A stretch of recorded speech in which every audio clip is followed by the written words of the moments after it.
দেশের বর্তমান রাজনৈতিক পরিস্থিতি দিন দিন আরও উত্তপ্ত হয়ে উঠছে। জামাত ও বিএনপির মধ্যে ধাওয়া পাল্টা ধাওয়া, সংঘর্ষ সব মিলিয়ে এক অস্থির সময় পার করছে দেশ।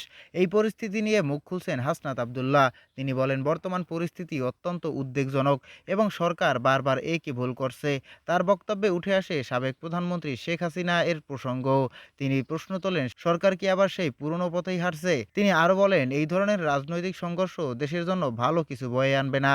সবচেয়ে গুরুত্বপূর্ণ বিষয়ে তিনি হুঁশিয়ারি দিয়ে বলেন, আমরা এখন প্রস্তুত আছি, আর কাউকে স্বৈরাচার হয়ে উঠতে দেওয়া হবে না। তার এই বক্তব্য রাজনৈতিক অঙ্গনে নতুন করে উত্তেজনা তৈরি করছে। একদিকে সমর্থকরা বলছেন এটি জনগণের কণ্ঠস্বর, অন্যদিকে সমালোচকরা বলছেন এটি রাজনৈতিক চাপ সৃষ্টি করার একটি ভাষা। সব মিলিয়ে রাজনীতি এখন একটি সংকটপূর্ণ অবস্থার মধ্যে রয়েছে। এখন প্রশ্ন হলো, এই উত্তেজনার শেষ কোথায়? রাজনৈতিক দলগুলো কি সমাধানের পথে আসবে, নাকি পরিস্থিতি আরও খারাপের দিকে যাবে? প্রিয় দর্শক, আপনার কি মনে হয়?